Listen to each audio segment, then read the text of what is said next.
What's up, guys? It's Chase from Chase's Workshop, and in this video I'm going to go over this bead bender that I've been working on for about well over a year now. I started this project well before I ever had a YouTube channel too, so a lot of the things I've already got done. We're going to go back and I'm going to show you how I did them, how I designed them, and stuff like that, to where if you want to do this yourself, you can do it. A lot of the templates and stuff like that, I'll make a PDF of it to where you can download it and look at it and get the measurements. You can print it out and make your own router templates if you want to, if you don't have a CNC machine, stuff like that. So I'm going to try to help you as much as I can, and maybe we can put this thing together. Put this thing together. There you go. That's a good saying right there. Together. Anyways, here it is. We're going to go through them all. Guys, I hope you enjoy the video. If you do, give me a like. And if you like it, please subscribe. Thanks for watching. Alright, guys. So here we are. Here's the actual guitar with all the parts out of it and everything, except for the things I can't remove, which these two guys and just a screw there. But first thing I want to go over with you is the template. I made this template on my CNC machine, but I'm going to, like I said, try to leave it in the description as a template you can download and print it off as a PDF, and you can make this yourself without a CNC machine. But there's two parts to this template. There's this part, and then there's this exact opposite of this part. And this piece right here serves two purposes, and this one just serves the one. I'm going to go over them with you right quick, how I use this set of templates to make this work. Now, if I'm trying to line up where this hole is going to go, just by using this template, it's going to be very easy to get off, and I can't see none of my furrows, and I can't see anything to get this aligned exactly where I want it. So instead of using that one, I made this template to sit right there, and I can get this aligned wherever I want it and get it set to the spot that I want it at. And then once I get that, I can screw these two screws in to the wood here. Since we're going to be routing it out anyways, it doesn't matter. And I can screw this down, mount this in, and then I can use the painter's tape and super glue technique to mount this template on top of it. So I'd mount that on there, glue it down. Once it gets set, I pull this one out, and I've got the exact spot I needed where I want it, where this was set at, and I'll route this part out. And this is routed down to about 1.1 inches. Depending on how you design your parts, you might can do smaller, bigger, however you want. But once I get that routing done, I pull that piece off, and then I use this for the second reason why I made this template. Was I take this piece and I let it go all the way to the bottom of the route, and then this hole was spotted in my program when I designed all this stuff, to where once this piece goes down, I can take a punch the center of that, and I know where the center of this rod's going to be. Now this rod is just a 3/8 rod that's drilled down there, and I've epoxied it into the wood. Now, like I said, this is an experiment, so it could fail after the 5th time I use it. It could last as long as the guitar's around. I don't know, but like I said, it's an experiment. I tried to come up with different ways of doing it. I was going to use one of these threaded collars and thread it down in there, and then thread a bolt into it and everything else. And I said, for the first time, let's just keep it simple. And if it doesn't work, we'll go further with it. We'll try something else. So that's what I did with that. And when I cut this, I just kind of roughed up the edge of the bottom down here. I made a couple little nicks in it to where when I epoxied it in there, it had something to bite on instead of just being a smooth shaft going down into the wood. And it's going in probably, I don't know, 1/4 inch. And it's not just stuck down in there. It's going in pretty deep. The next part I want to go over is this. And like I said, I cut this out on the CNC machine, but you can make this part however you want to.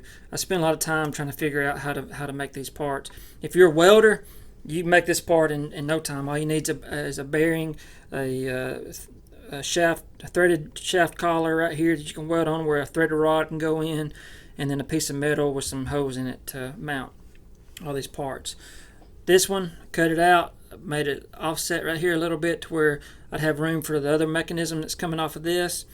Drill this hole to accept this flanged neoprene washer right here, or bearing, I guess as they call them. And all it does is mounts right into that hole. That's the same diameter as this rod right here, this rod. So all it does is mount right on top of that, like so. As you can tell too, right quick, that flange on the bottom gives me room between the wood and this metal, so I'm not hitting any of this as this thing is moving around. So it mounts in there just like that. As you can see, it goes back and forth however you want it. Now on the back side of it right here, this part, once I got the route done, I came in here and I drilled some holes and centered this up with this back right here. And then you just have to kind of play around with this to see exactly where you want it at. Worked out good. Mine was right here in this area. Once I got that done, I took a Sharpie and marked the center of this rod this lever right here. Drilled a hole in the end of it and tapped it to accept this threaded rod right here. And all this threaded rod does is it goes, I've got a little neoprene shaft collar and a little plate that I made. I need to work on this a little bit more to get it right, but all it does is it goes to there and screws right into that. Mounts right into the end of it. And on the front of it, I've got this bolt, that washer, and then I can put another bolt up here that will hold my strap to where this will go back and forth. You can just see it like that right there. Alright, so that's pretty simple. It's the best I've come up with so far. Like I said, on any of these things, if you've got an idea that would make it better, design better, let me know, because we're going to build this thing, kind of go through all this stuff together anyways. These two bearings back here on the back, I found the center of these by taking this right here. I took my bridge, I mounted my bridge, which if you've already built, you've already got a mounted bridge. And then I took just the top of this knob that I built right here, and I set it right on here and took a straight edge, had my neck on, took a straight edge, found where my B-string was going to come through at, and then tried to get it as close as I could to when this thing comes out, it's going to be on this right here. And then I marked the center, drilled like an 1/8 inch hole, come back, and I think this is a 5/8 bearings. Show you the bearings right quick. That's the numbers on the bearings. And I mounted these bearings inside there. Now these bearings are kind of thin. They're not very thick. And so I did two. I did one on top, and then I did the same thing. I did one on the bottom. And there's a little bit of wood between them. And mounted them in there to where I wanted this to stay straight. So you might could use I think they're called needle bearings. They're a little bit taller. They're a lot thinner, but they're taller. And you could just do one right through, and then your boat could go through it and it'd be fine. To mount in that, I've got a 1/4-20 boat here that I cut the head off of and mounted this knob that I built onto it. And I just built this out of the same aluminum that I built my front lever out of. And then I drilled a hole in the back of it, put this in there, drilled a hole through the center of this and the boat, ran a piece of brass rod through that to hold it, keep it from spinning. And then I took and drilled another hole right there for the string to go through. And that's all there was to that. Now this piece just mounts right inside there, like that. Mounts right on top. Now I want to show you this on the back of this bridge of how I get the string off the bridge and back around to this. If you can see here, there's this Allen headed screw right here. On the back of most of the Telecaster bridges, you can see they have the spot where if you don't have the body furrows for the strings and just want to use the back, you can use that, and it works out perfect to alignment with where that string's coming off of the bridge at for your B string. Now what I did was I tapped one of these holes and inserted one of these Allen head screws. Now the most important thing about the Allen head screw is if you can see it, it's got a hole right through the center of it. It goes from the front all the way back, from the back all the way to the front. And this might be hard for me to show it on camera, but I've got another one right here that you can see. As you can see, there's a hole. It goes straight through the center of it. I can't remember exactly what these are called. I'll find them. I bought 90% of these parts on McMaster car. I bought just about everything I have for this project off of there. But if you look at the end of it, you can see it's kind of rounded where it goes into it, but it's not perfect. So what I did was I took a needle file I went in there and I filed it out real smooth, went back and polished it to where, you know, when that string's coming in there, even though it's going into angle, it's more surface area for the string to hit instead of it being right up against a sharp edge that could damage the string or break it. I don't know if you can tell or not, but you can kind of see how I did it on that one there. And that's how that part works. Alright, now the biggest issues I had on this building this was this back lever right here.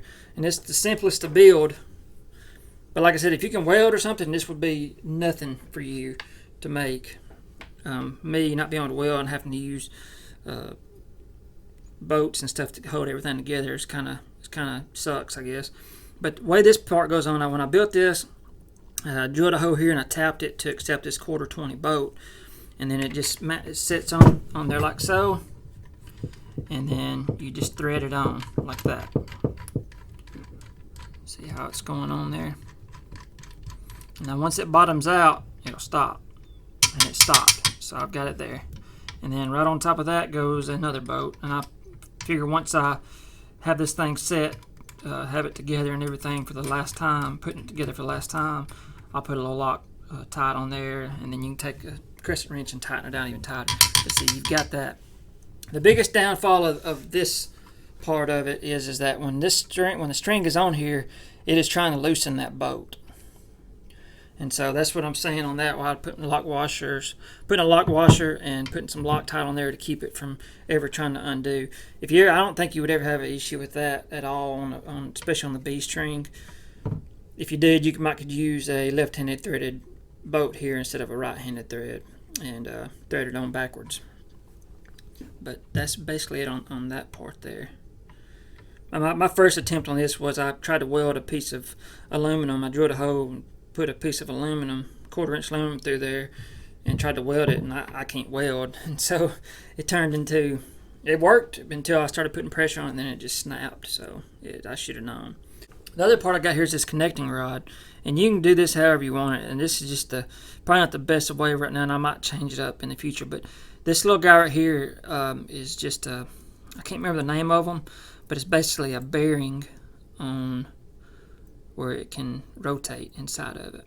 And inside that I've got this, I think it's a 3/16 bolt that goes through, threaded rod, and then on my front lever right here, I've got a hole drilled there with the 3/8 threads on it to where that will mount right inside of that.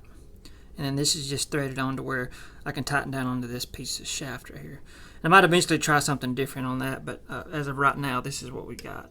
And that just sits right inside there. I've got a couple of lock washers that can go on top of this to kind of hold it all together so it don't come apart. And then this part here just mounts into that. So you've got the levered action here. And these different holes are here for different throws. And like I said, I don't know a lot about that because I've never played one, so I think it's just kind of depends on what you're most comfortable with.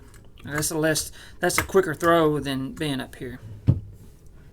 Some of the things that I've got to do to this one to get it to where it's ready to use is I've got to put a bolt through this top, or my biggest thing is to put a piece of threaded rod through here and just drill a hole in the top right here and thread it into this. And I'm thinking the wood, having that many threads in the wood, is going to be enough to hold it with no problem. But I got to have this in here so I can tune it. So once I get this thing out and I bend it up, I want it to be the exact spot I want it, and I can get it with this and then tighten the bolt down on the top to lock it down. Then of course I'll have to put some kind of piece of rubber on top of this to keep it from dinging or anything like that.